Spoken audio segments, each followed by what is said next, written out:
Olá, eu sou a Ingrid. Eu sou o Rodrigo. E você está no Gatos e Livros.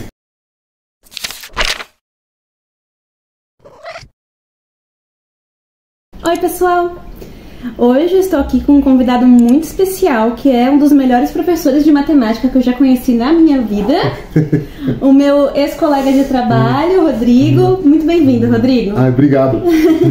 Estou muito feliz que você está aqui com a gente hoje. E hoje nós vamos falar sobre um livro também muito especial de um brasileiro chamado Malba Tahan, ou não. Depois a gente vai ver se esse é mesmo o nome dele. O Homem que Calculava. Que eu descobri depois do meu último post do Instagram que esse é um livro muito popular, as pessoas gostam muito. Você sabia? Esse livro é muito querido? Ele já inclusive foi publicado em pelo menos 3 idiomas, né? Português, espanhol e inglês. Então, é incrível, né? Bastante gente conhece ele na América do Norte e já foi recomendado em algumas partes do Common Core, né, que é o currículo americano. Olha, não sabia da parte do currículo americano. Que legal! Nossa, bom, então vamos começar. Rodrigo, conte um pouquinho sobre você pra gente. Um pouquinho sobre mim. Eu sou professor de matemática desde os 24 anos, né? Eu comecei Mas agora com 25 não faz muito tempo, né? Agora eu tenho 38, né? Já estão aí batendo 13 anos de docência, né? Que parece um pouco mais, aí se eu começo a olhar um pouquinho as rugas aqui, já parece um pouquinho mais. É uma profissão muito tranquila, viu, gente?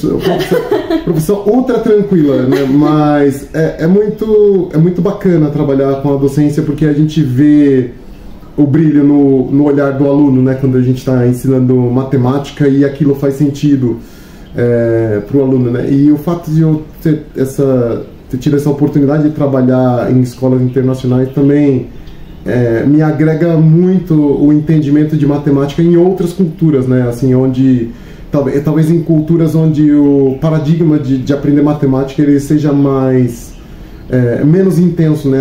Acho que aqui no Brasil a gente tem um pouco de uma criação de barreiras aí para aprender matemática, né? As pessoas sentem um pouco a necessidade de botar a matemática num patamar um pouco mais inatingível e ao invés de tentar digerir, ao invés de tentar solucionar e entender o que está acontecendo ali. Muito legal, alinha muito com o que o Malba Tahan faz, né? E aproximar a matemática da pessoa, né? Exato. Eu acho que a gente tem muito essa coisa de falar que a matemática é difícil, né? E quando na verdade não é, né? Ela é uma construção, né? A matemática é uma disciplina que ela roda em espirais, né? A gente vai dependendo da matemática que a gente aprendeu no Fundamental 1 para usar ela no Fundamental 2. Se a gente souber operar bem com números, com frações, decimais, a gente consegue se sair melhor quando a gente começa a ter um trabalho mais envolvido com álgebra ali no Fundamental 2. E aí quando a gente começa a usar em trigonometria e geometria no ensino médio, aí a gente precisa de toda essa base de novo, que ela volte, que ela esteja bem consolidada para que funcione. Então, ela difere de outras disciplinas nesse sentido, né?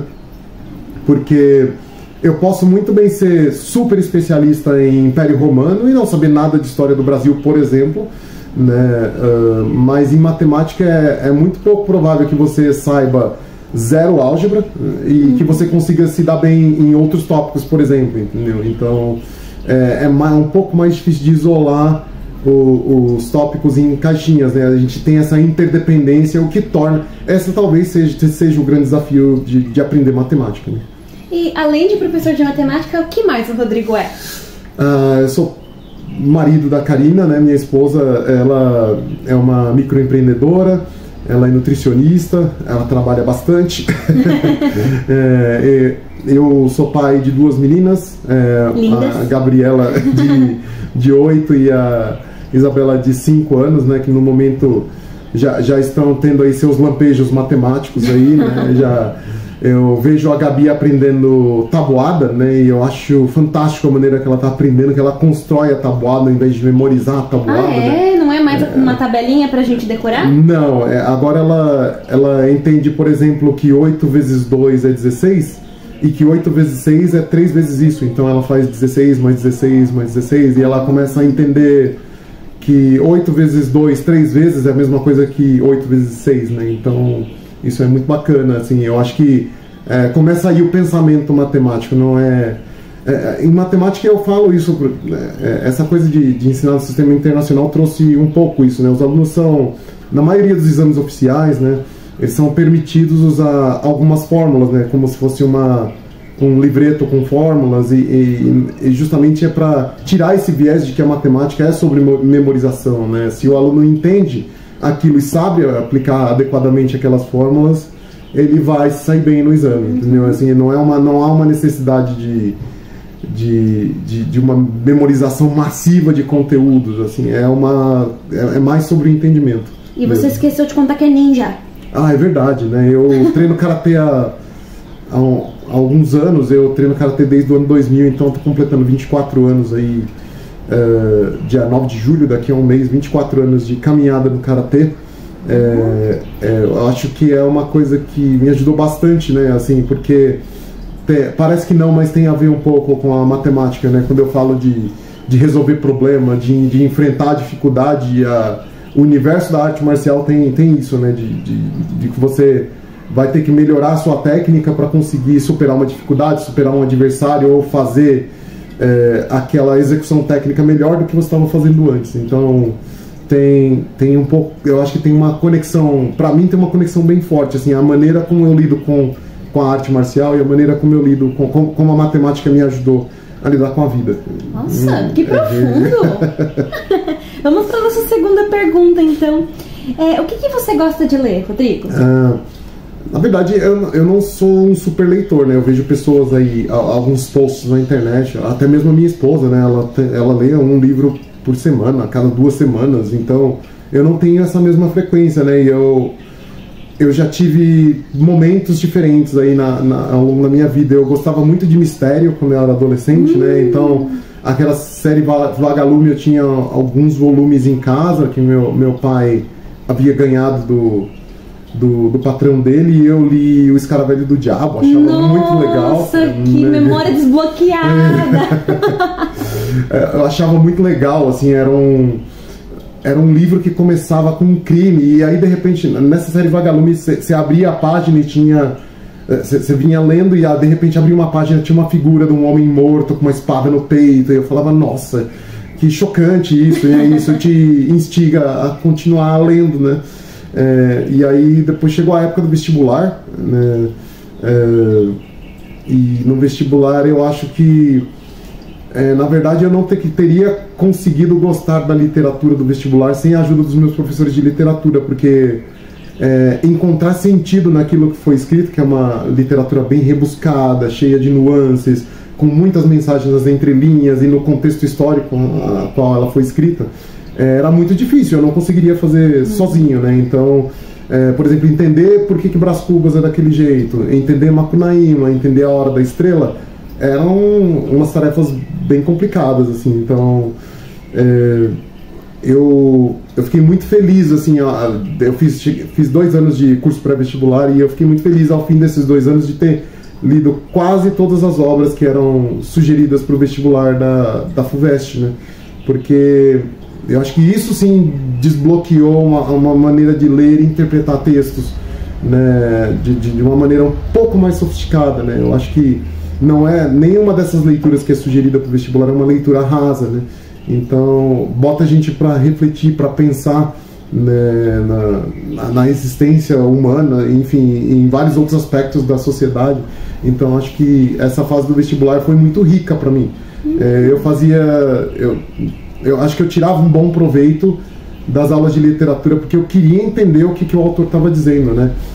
Eu lembro até hoje que foi chocante para mim quando eu peguei o livro o conto do Guimarães Rosa, A Terceira Margem do Rio, e eu fiquei pensando, eu falei, mas que terceira margem? Como é que seria uma terceira margem do rio? A matemática já, né? Tipo, peraí, tem 2 margens. Tem 2 margens, como é que a gente constrói uma terceira margem do rio? E aí eu não lembro os detalhes da obra, mas eu lembro que na discussão dessa obra eu fiquei muito atento, assim, porque eu queria realmente entender o que o autor queria trazer pra gente com esse título, né? Porque o título já era assustador, assim, pra mim, né? Então acho que foi uma fase muito rica da minha vida literária, né? Que não é muito extensa, na verdade. E depois depois que eu passei essa fase do vestibular, eu ainda li algumas obras de literatura brasileira, literatura portuguesa, mas acho que eu voltei um pouquinho pro drama, mistério, né, suspense. Aí eu gostava de ler as coisas de Nelson Rodrigues, assim. Eu tenho alguns livros dele que eu li, até alguns que eu reli, assim. Acho que tinha uma sketch num programa de TV que eles faziam pequenos trechos, né, baseado nos trabalhos de Nelson Rodrigues, e isso despertou ali uma curiosidade de ler, né, o trabalho dele. E daí vai passando o tempo e eu acabei voltando um pouco o foco para os livros relacionados a artes marciais, né? E aí eu li biografias, por exemplo, do Bruce Lee, né? Que é um cara que influenciou bastante aí, não me influenciou, lógico, porque eu assisti os filmes do Bruce Lee quando eu estava ali numa idade de 12, 13 anos, e isso talvez me trouxe uma mensagem de vamos virar um artista marcial, né? E eu acho que ele influenciou milhares e milhares de pessoas aí ao redor do mundo a começar a praticar alguma arte marcial, não necessariamente o Kung Fu, mas enfim, poderia ser qualquer uma, né?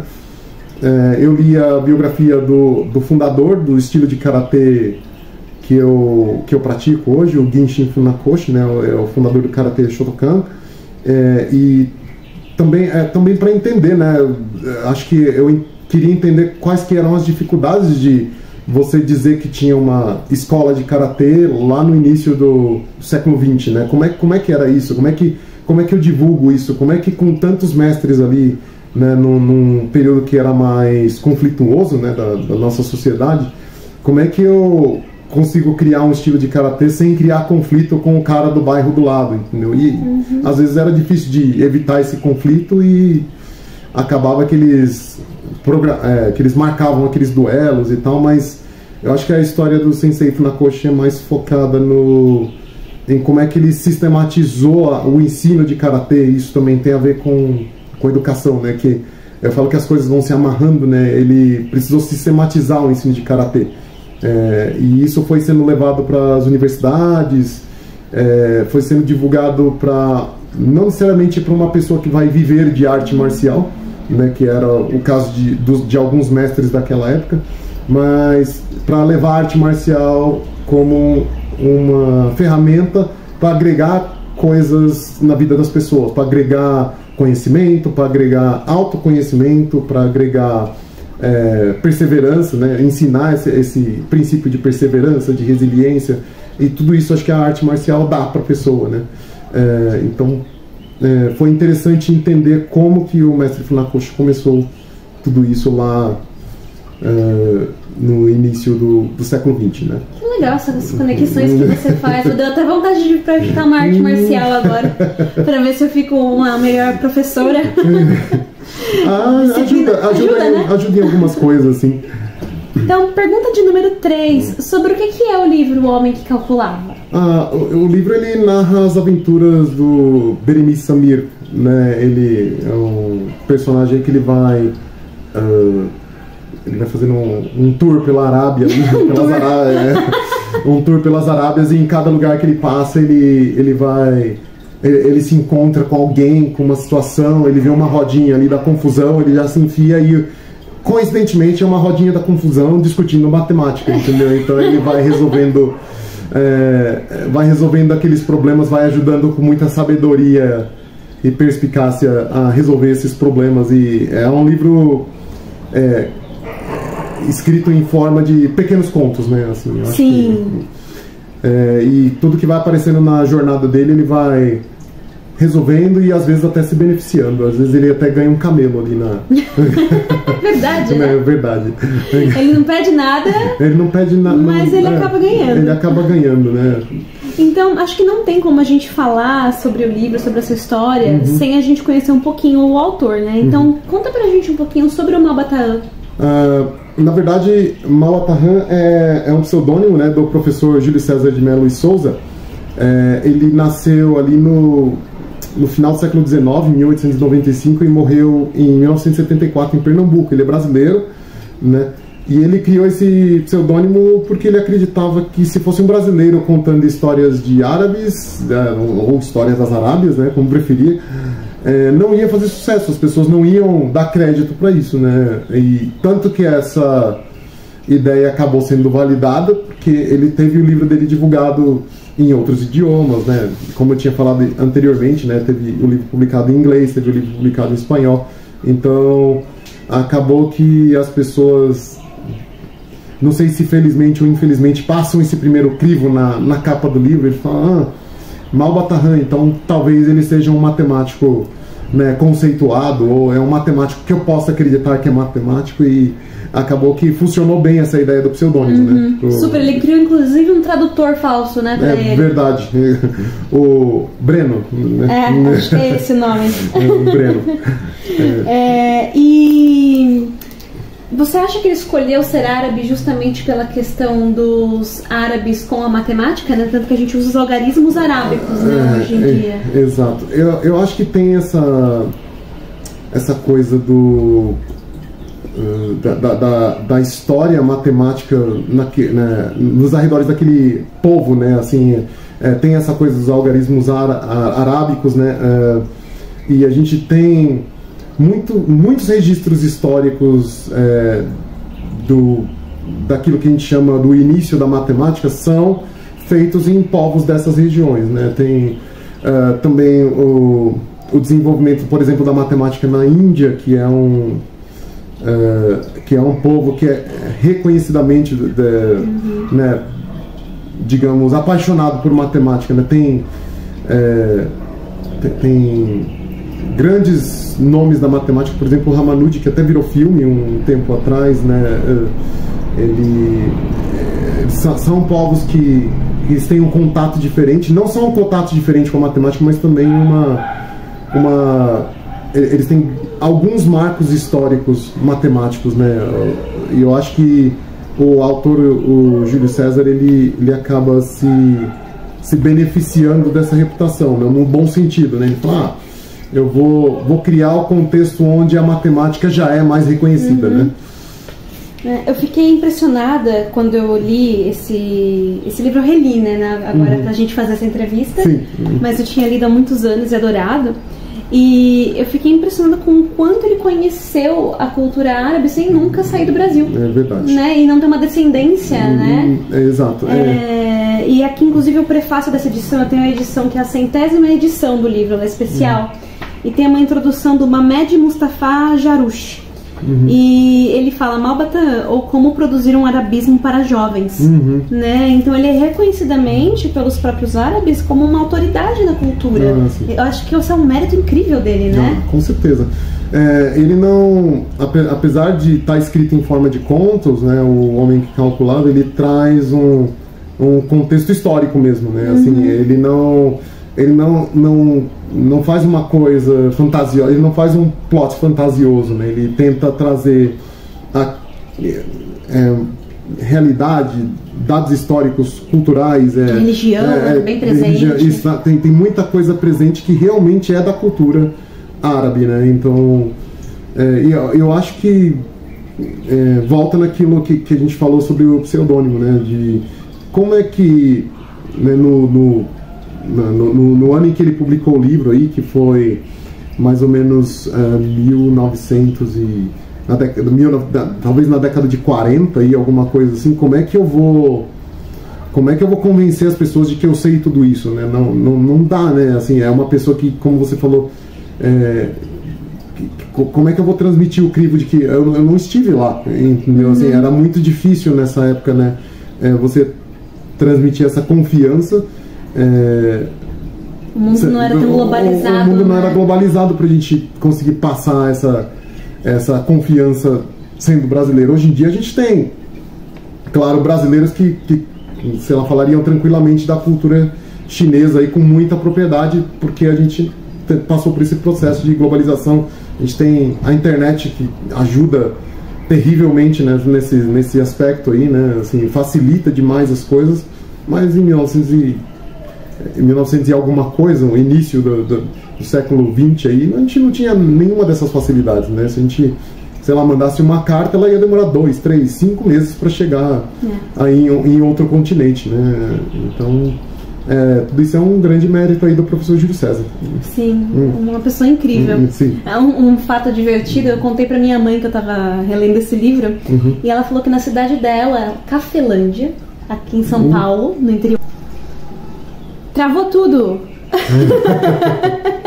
Só porque eu falei de Cafelândia. É uma cidade pesada. Minha mãe nasceu em Cafelândia e contou que na década de 60 a cidade recepcionou o Malbataan lá pra ele dar uma palestra. Né? Eu achei muito legal porque ele divulgava o trabalho dele pelo Brasil. Então ele era muito apaixonado, igual você, por matemática e pelo ensino. Então eu achei isso muito interessante. Nossa, eu não sabia, que legal. Super legal. Nossa, minha mãe conheceu o Malbataan. Não, nem conheceu, acho que ela não chegou aí que ela era criança. Tá. Né? Mas lembrou disso. Você tem alguma história preferida entre as muitas histórias do livro? A história favorita, eu acho que de todo mundo, talvez até soe meio clichê, mas é a dos 35 camelos. Conta um pouquinho pra gente. Acho que tinham 3 filhos que iam herdar camelos de um pai, um dos filhos, só que eles não iam herdar quantidades iguais, né? Eram frações aí da quantidade de camelos que o pai tinha. Eram 35 camelos, o primeiro filho herdaria metade, o segundo filho herdaria 1/3 e o terceiro filho herdaria 1/9, né? Eu tava pensando num jeito de dar uma foto desse problema sem dar muito spoiler, né? Porque hoje, quando eu tava relendo aí pela terceira vez, eu reli o livro pra gente fazer essa entrevista e hoje tava relendo, eu tava passando o olho nesse problema porque eu escolhi ele como favorito. Eu falei, mas se eu fosse dar esse problema numa aula de frações hoje para os meus alunos, eu ia explicar de um jeito bem objetivo, assim, esse problema, né? Assim, ele conta de um jeito bem gostoso, assim, você se envolve com a história. Mas o grande problema proposto aí, eu vou tentar não dar spoiler do problema, é que 35 camelos, a discussão, quando ele ouve a discussão ali das pessoas, o problema já começa com a quantidade de camelos que o primeiro filho teria, que era 17,5, né? Porque a metade de 35 é 17,5. E aí fala, a gente não vai conseguir dividir, e também não consegue dividir pro segundo filho, porque 1/3 de 35 também não é uma divisão exata, porque 35 não é divisível por 3. Assim como 35 também não é divisível por 9, daí não dá para calcular quanto é que é a nona parte de 35 para esse outro filho. E ele, de maneira brilhante, né, ali, ele percebe que 2, 3 e 9 eles têm um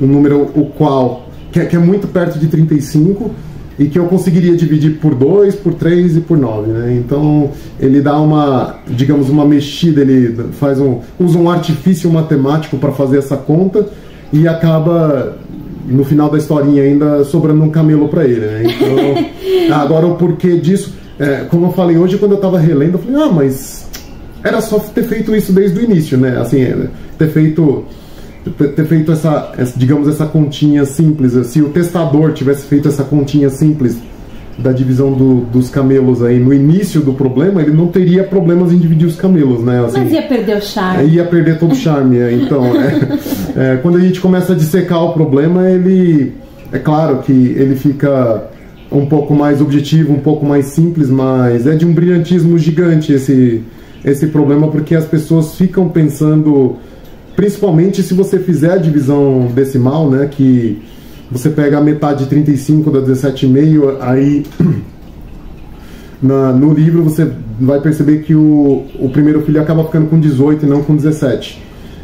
Aí depois, na hora de fazer o terço, ele teria 1/3 de 35 daria 11 e 2/3, 11,6 mais ou menos.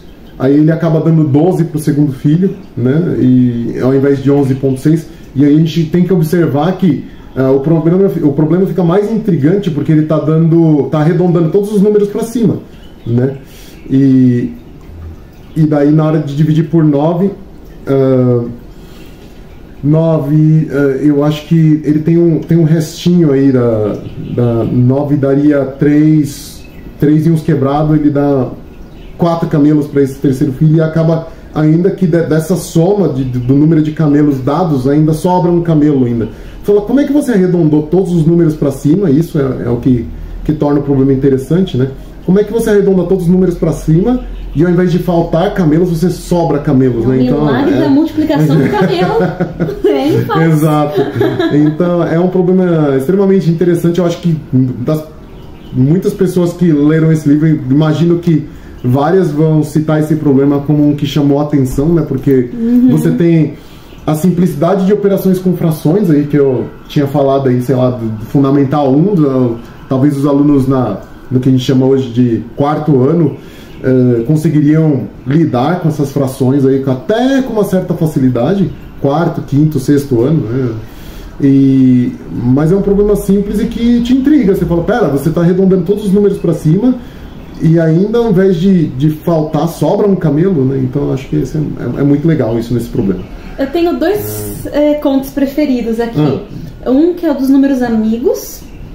Sim. E o outro que é a história do xadrez. História do xadrez. Que inclusive se passa com, se não me engano, com um indiano que leva o jogo de xadrez para um rei que estava muito triste, que perdeu o filho em uma batalha.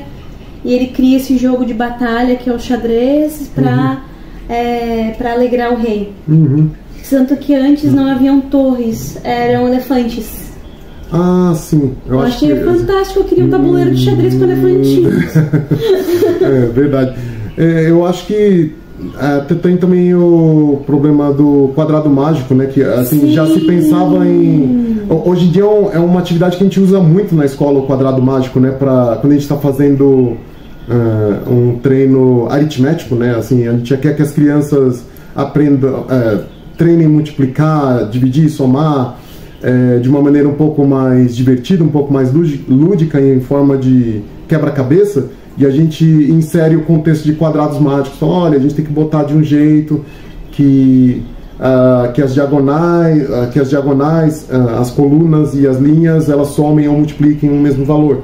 Então a gente traz essa ludicidade, e que isso estava, digamos, escondido aí já no homem que calculava. Estamos falando de quase 100 anos atrás, né? Então é muito, não só interessante, como revolucionário também, né? Assim, hoje a gente, qualquer site, livro de matemática que você pega aí, datado aí dos últimos 3, 4, 5 anos de publicação, você vai encontrar atividades desse tipo que já estavam lá presentes no homem que calculava 100 anos atrás. A gente esqueceu de comentar que o professor Júlio, ele gostava ele tinha uma revista, inclusive, que era só de jogos de matemática.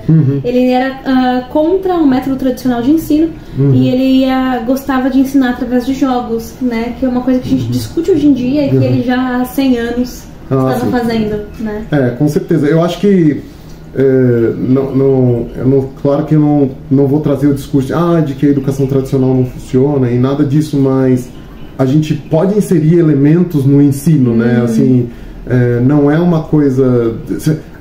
o ensino de matemática, ele não pode ser uma coisa que é empurrado, que é forçado. Ele tem que ser o mais natural possível. Aquilo tem que fazer sentido antes da gente partir para o próximo passo. É claro que as demandas do dia a dia fazem com que os professores tenham que cumprir os currículos da escola. Às vezes a gente tem exames oficiais se aproximando, vestibular ou exames externos de outras bancas, enfim. Mas quanto mais natural esse processo for, quanto mais o aluno se sentir instigado pela busca do entendimento daquele problema, mais divertido o aprendizado vai ficar, e mais significativo também, porque ele vai encontrar sentido naquilo que ele está fazendo, né? Sim. Pergunta de número 6, por que ler O Homem que Calculava? Eu acho que é divertido, principalmente para quem não teve uma vida escolar muito fácil em matemática. Talvez seja uma oportunidade de revisitar problemas que não exigem um cálculo muito avançado, que não exige uma matemática sobrenatural, né? Matemática Jedi. Uma matemática Jedi. e revisitar esses problemas e falar, nossa, não era tão difícil quanto parecia, assim, sabe? Então, como eu falei lá no início, acho que às vezes a gente cria um monstro um pouco maior do que ele é, né? Então, e às vezes, infelizmente, também a gente não encontra aquele professor que consegue te virar a chavinha, te dar um suporte de maneira que você realmente entenda aquilo que está acontecendo e se interesse por aquilo. O Jorge está comendo o salgado. Um momento importante. Desculpa, Rodrigo. Não, tudo bem. E realmente ele é um livro acessível, né? Ele é um livro bem acessível. Eu acho que se você ler com a perspectiva de que eu vou ficar intrigado com os problemas e vou tentar entendê-los, porque quando eu fiz a leitura dele em 2000 eu não li na minha adolescência, eu li em 2017, se não me engano, a primeira vez, né? Então eu já era professor e já tinha talvez uma mentalidade de ler aqueles problemas com a perspectiva de resolvê-los, né? Assim, não só pelo entretenimento, né? Então, eu acho que quando eu li, eu era adulto já, então eu tinha muito essa perspectiva de professor, de resolver problema, mas eu acho que a gente tem que ler se permitindo refletir sobre os problemas. Não é uma leitura que dá para fazer correndo, né? Assim, eu acho que a gente consegue aproveitar o livro melhor se a gente for parando e tentando entender aquele problema, tentando fazer escrever alguma coisa num papel. Acho que é uma leitura mais divertida se a gente não só ler e depois partir para as considerações dos problemas, porque as considerações dos problemas tornam tudo muito claro, assim. Eu acho que um ou dois problemas eu fui nas considerações que eu realmente não tinha conseguido chegar lá, né? Ou se tivesse chegado, não cheguei com uma solução satisfatória, né? Assim, às vezes você chega com uma solução meio intuitiva, mas que não tem uma formalidade matemática, né? Então, eu acho mais do que ler e ler a resposta e falar, eu entendi, é você ler, dar uma paradinha e falar, peraí, deixa eu ver se eu consigo desvendar o que o Malba está falando aqui, né? Deixa eu ver se eu consigo desvendar o problema do Beremiz antes do Beremiz me contar o que está acontecendo. E eu acho que, voltando a falar um pouquinho da estrutura do livro, eu acho que é muito interessante como ele consegue te propor o problema, te dar uma espécie de dica, né, de qual que é o caminho de resolução, porque ele sai de cada conto com o problema resolvido. Então ele te diz a resposta e você fica só falando, meu Deus, o que aconteceu aqui, né? Então eu acho que essa é a coisa mais atraente na leitura de O Homem que Calculava. E precisa ser um professor de matemática para ler esse livro? Não, com o conhecimento ali que você adquiriu até o final do ensino médio, você lê com tranquilidade O Homem que Calculava, né? Assim, se você quiser recomendar para os filhos, para os sobrinhos, para as crianças, para os jovens, eu acho que jovens a partir de 12, 13 anos já também conseguem ler com uma certa tranquilidade O Homem que Calculava. Eu acho que é um livro recomendadíssimo, no sentido de ser instigante, interessante, de levar você para uma aventura. É totalmente uma leitura recomendada aí para os jovens que estão na idade escolar. Eu estava até olhando aqui no livro para ver se ele estava como infanto-juvenil, porque ele escreveu muitas obras infanto-juvenis também, né? Mas está como ficção brasileira. Ficção brasileira. Ele escreveu mais de 120 obras. Só que a gente conhece só O Homem que Calculava, né? Tem um outro que é dele também, eu acho que é Melhores Histórias. Acho que é Melhores Histórias. Assim. E eu acho que é um corte desse livro aí. Eu acho que ele. Não sei se tem alguma história inédita, porque eu não li esse livro ainda. Mas tem. Eu acho que talvez é o resumo das mais votadas, não sei. E para nossa próxima pergunta. Acho que você vai gostar dessa pergunta. Todo mundo pode aprender matemática? Até a resposta eu acho que é sim para essa pergunta, né? A resposta é sim. Todo mundo pode aprender matemática, mas acho que é uma coisa que não é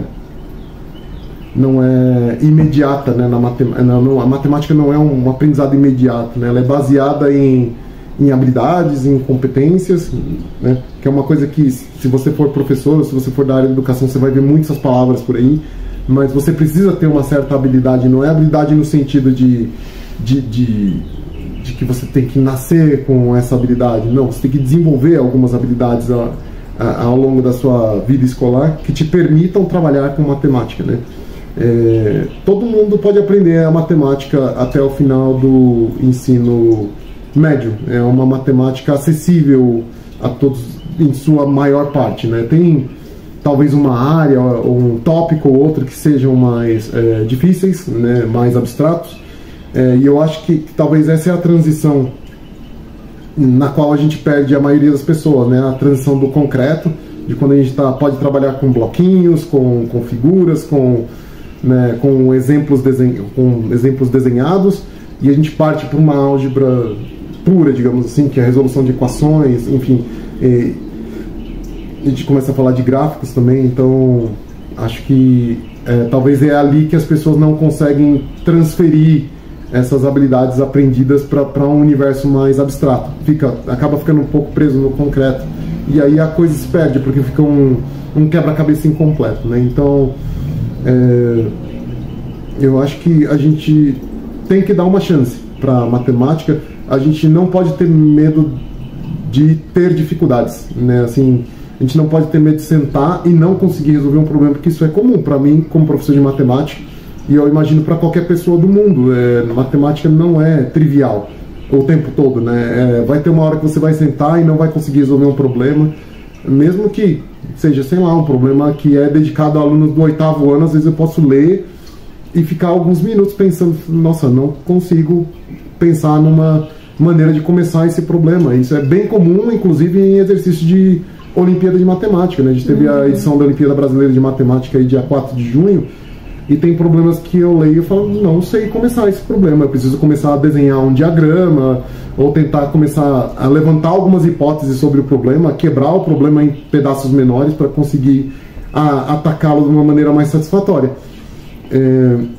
Eu acho que não podemos ter medo da matemática, né? Temos que quebrar esse paradigma de que a matemática é para poucos, a matemática é para todos, né? Assim, não estamos falando aqui da matemática da pós-graduação de uma universidade incrível do planeta, mas estamos falando da matemática até o final do ensino médio. Essa matemática, sim, ela é acessível para a maioria das pessoas. Né? E para quem já saiu da escola e gostaria de rever alguma coisa, talvez até se empolgue lendo O Homem que Calculava e queira aprender um pouquinho mais de matemática, tem algum recurso que você recomendaria? Eu acho que os vídeos de professores de matemática do YouTube tem bons canais aí que dá pra gente buscar resolução de problemas ou conversas sobre matemática, professores contando histórias sobre matemática e que acabam incorrendo em matemática, né? Assim, tem professores de universidades falando, teve um dia que eu estava ensinando o conceito de números naturais para os meus alunos, e aí o aluno perguntou uma determinada coisa, e isso gera interesse, eu acho. Acho que isso vai despertando o seu interesse, e é claro que se você quiser realmente consolidar um entendimento, né, na disciplina, você vai ter que recorrer a alguns livros. Tem bastante coisa disponível na internet também. Hoje em dia a internet é um mar de recursos para matemática. Com alguma ressalva, as inteligências artificiais também podem ajudar, porque você pode conversar com a inteligência artificial sobre matemática. Assim, a gente já, como professor de matemática, a gente é um pouco curioso em relação a isso, né? E a gente já testou alguns problemas na inteligência artificial, e alguns problemas a inteligência artificial se embananou e não conseguiu responder, não conseguiu resolver. Algumas perguntas realmente não são precisas, mas como ferramenta de apoio, ela pode servir bem. Assim, eu quero relembrar como calcular porcentagens de uma quantidade. Você pode me dar alguns exemplos? E aí você pode pegar esses exemplos e depois ir procurar num livro algum exercício e tentar aplicar aquilo que a inteligência artificial te sugeriu, ver se você consegue chegar nas respostas que estão no livro. Então, dá para usar como ferramenta de apoio, né? Hoje em dia a gente tem bastante coisa disponível aí na internet. Você gosta do Khan Academy? O Khan Academy está bem mais estruturado do que ele era na sua concepção, né? Teve bastante investimento, teve muita gente apoiando o desenvolvimento tecnológico dele, tanto tecnológico quanto o conhecimento de base, né? O conhecimento de matemática mesmo. Então, sim, é uma plataforma válida. Eu não tenho certeza sobre a quantidade de conteúdos disponíveis em português, mas eu imagino que a maioria dos conteúdos dos vídeos estejam disponíveis pelo menos com legenda em português, porque as legendas são geradas automaticamente no Khan Academy. Então também pode ser uma ferramenta muito útil aí para rever algum conteúdo, se interessar por um bloco de conteúdos que você nunca viu, que você talvez ia bem na matemática aí na escola, mas nunca estudou matrizes, por exemplo. Talvez sejam uma boa aí dar uma olhada só por diversão no canal de matrizes do Khan Academy, por exemplo. Tá ótimo. Bom, e tem algum recado que você gostaria de deixar para o nosso público do Gatos e Livros? Acho que o recado é: vamos quebrar esse paradigma, vamos enfrentar os problemas, como a gente faz na nossa vida cotidiana. Enfrentamos uma série de problemas aí do dia a dia, vamos enfrentar com entusiasmo os problemas da matemática, né? Não fujam da matemática, é muito divertido aprender matemática, né? Assim, é uma coisa que sempre vai acabar te levando para o próximo problema e isso acaba virando um hábito, né? O hábito de resolver problemas, né? Eu tenho essa vontade de buscar o próximo problema, de buscar o próximo nível, e isso acaba servindo como desenvolvimento pessoal, né? Então é uma das coisas que eu mais gosto dentro da matemática, é que ela não vai acabar, assim, ela não vai ter uma hora que eu vou saber tudo. Eu sempre estou aprendendo conteúdos novos e estou desenvolvendo jeitos diferentes de explicar ou de entender problemas que eu já sabia, entendeu? Eu sempre vejo oportunidade de crescimento dentro do universo da matemática, então acho tudo isso muito atraente. Que bonito! Então é isso. Muito obrigada, Rodrigo. Obrigado a você por ter me convidado e espero que as pessoas se sintam animadas para começar a visitar a matemática com o homem que calculava. Sim. Né? Então fica aqui o nosso recado: leiam O Homem que Calculava, não fujam da matemática. E caso você não seja inscrito no canal, por favor, se inscreva, deixe seu like. E é isso. Um beijo e até a próxima. Tchau, tchau. Até mais. Tchau, tchau.